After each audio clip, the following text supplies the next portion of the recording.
YouTube के इस channel में सभी वीडियो का स्वागत करते हैं। जो भी हमारे चैनल के माध्यम से जुड़े हुए हैं, शिक्षा जगत से संबंधित किसी भी खबर को पाने के लिए दोस्तों आप एक बार ज़रूर चैनल को सब्सक्राइब करके बेल आइकन एक्टिव कर लीजिए। 7वें चरण की बहाली के लिए 3 साल से अभ्यर्थी कर रहे हैं इंतजार। जी हाँ दोस्तों, शिक्षा मंत्री तक ज्ञापन जो है सौंपा गया है और मांग की गई है कि 7वें चरण की बहाली प्रक्रिया जो है उसका आवेदन जल्द से जल्द 7 अप्रैल के बाद निकाल दिया जाए। जी हाँ दोस्तों, देख सकते हैं अररिया से खबर आई है कि 7वें चरण में प्राथमिकी शिक्षकों की बहाली की प्रक्रिया सालों से लंबित है।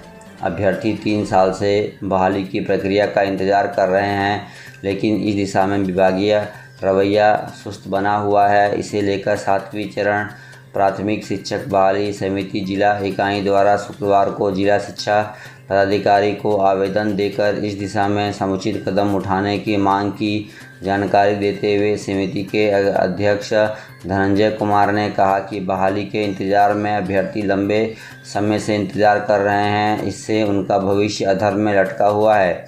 उन्होंने जल्द से जल्द प्राथमिक शिक्षक बहाली को लेकर विज्ञप्ति के प्रकाशन को लेकर रिक्तियों के आकलन की मांग आवेदन के माध्यम से डीओ से की है। तो देख सकते हैं गाइस, यहाँ पे आवेदन की मांग जो है वो तेज कर दी गई है और अररिया से खबर आ रही है। तो देख सकते हैं लिख दिया गया है कि आवेदन में कहा गया है कि बीते 16 मार्च को विभागीय समीक्षात्मक बैठक में अपर मुख्य सचिव द्वारा रिक्तियों के आकलन संबंधी रिपोर्ट की मांग सभी जिलों से की गई है। तो देख सकते हैं कहा गया है कि भाई 16 मार्च को जो रिपोर्ट मांगी गई थी अपर मुख्य सचिव के द्वारा, उस रिपोर्ट के आधार पर जो 2021 तक की रिक्तियां हैं, यानी कि जो भी रिक्त पदों का आकलन किया गया है विद्यालयवार, उसके आधार पे पूरे विद्यालय का देख लें कि भाई कितने रिक्त पद खाली हैं। उसके अनुसार जो है ये नियुक्ति प्रक्रिया आगे बढ़ाई जाए। तो देख सकते हैं गाइस, यहाँ पे स्पष्ट लिख दिया है कि आवेदन देने वालों में संघ के मोहम्मद सुभान आलम, मुसद्दिक आलम, अकबर आलम, प्रियंकर कुमार, मोहम्मद शहजाद, कासिक रेजा, पूजा कुमारी सहित अन्य दर्जनों अभ्यर्थी शामिल रहे। तो देख सकते हैं गाइस, बड़ी अपडेट आ रही है।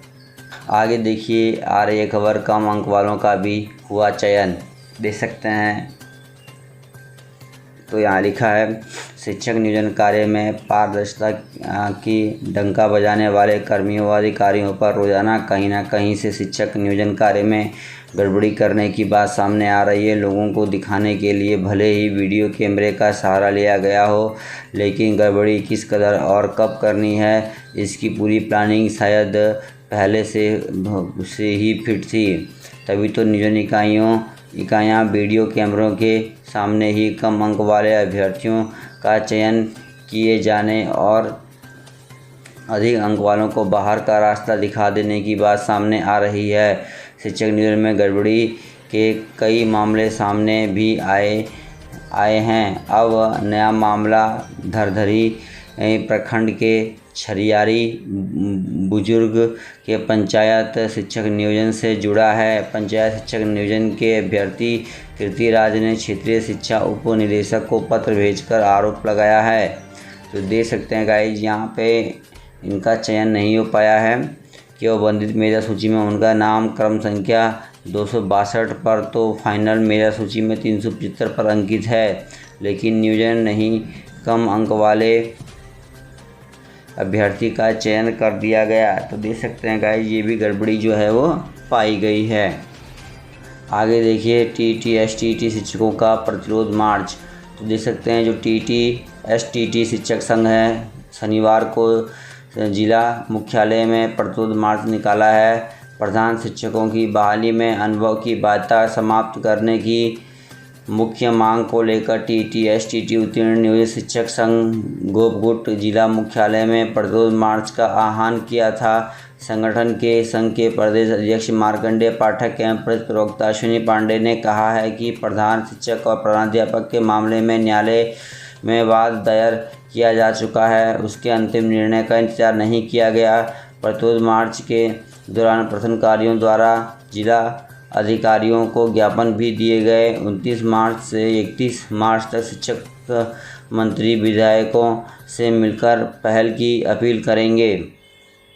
संगठन के प्रदेश कोषांग अध्यक्ष संजीत कुमार गुड्डू और प्रदेश मीडिया प्रभारी राहुल विकास ने कहा कि प्रधान शिक्षकों एवं प्रधानाध्यापकों की बहाली में टीटी एसटीटी उत्तीर्ण सभी शिक्षकों को शामिल होने का अवसर मिलना चाहिए। अपर मुख्य सचिव को भी ज्ञापन दिया गया। आगे देखिए, विजय कुमार चौधरी शिक्षा मंत्री रिक्त रही सीटों का आकलन कर अगले चरण में इसे भरने की प्रक्रिया शुरू करेंगे। शिक्षकों के पद रिक्त क्यों रहे? प्रारंभिक स्कूलों के लिए 90,762 शिक्षकों के सभी रिक्त पदों को भरने के लिए दे सकते हैं गाइस, यहाँ पे स्पष्ट रूप से लिखा हुआ है। सरकार ने ईमानदार प्रयास किया। सरकार ने न्यायालय से भी आग्रह कर बहाली की अनुमति दी। इसके बाद भी पद रिक्त रह गए। सीटें फिर कब भर पाएंगी? इस चरण की बहाली प्रक्रिया पूरी होने के बाद फिर से सीटें भरेगी। तो शिक्षा मंत्री से कई सारे सवाल जवाब जो हैं वो पूछे गए हैं, जिन पे उनका यही कहना है गणित और विज्ञान विषय में उच्च शिक्षा प्राप्त है, उन्हें मौका मिलेगा। तो देख सकते हैं उन्होंने कहा है कि एनसीटी के नॉर्म्स के अनुसार शिक्षक बनने के लिए डीएलएड या बीएड या इसके समकक्ष डिग्री अनिवार्य है। साथ ही टीटी सीटेट या एसटीटी उत्तीर्ण होना भी जरूरी है।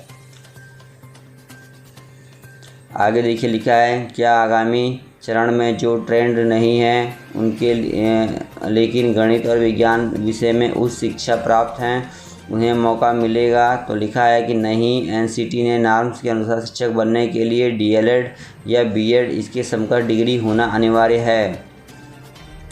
7वें चरण में कितने शिक्षकों की बहाली होगी और कब से बहाली प्रक्रिया शुरू होगी? 6ठे चरण की बहाली प्रक्रिया पूरी होने के बाद 7वें चरण के में सीटों की गणना कर बहाली प्रक्रिया शुरू कर दी जाएगी।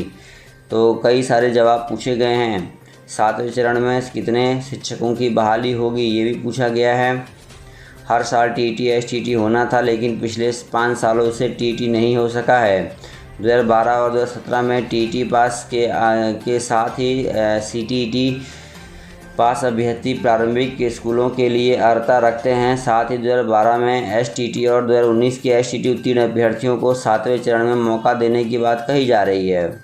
तो देख सकते हैं गाइज, यहाँ पर लिखा है कि इस आदेश 2019 के उत्तीर्ण अभ्यर्थियों को भी इसमें शामिल करने के लिए कहा है। इस आदेश से पूरी प्रक्रिया फिर से शुरू करनी पड़ती, इसलिए सरकार ने न्यायालय से आग्रह किया है कि 6ठे चरण की प्रक्रिया पूरी कर लेने दिया जाए, फिर से 7वें चरण की बहाली की जाएगी।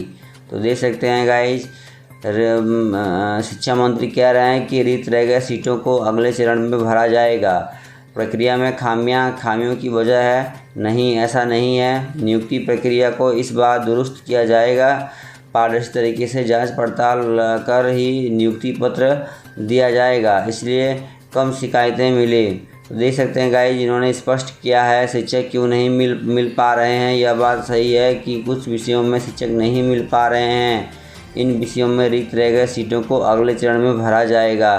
तो लगातार शिक्षा मंत्री से जवाब तलब किया जा रहा है। उनका यही कहना है कि नए शिक्षक जो हैं वो जल्द से जल्द मिल जाएंगे।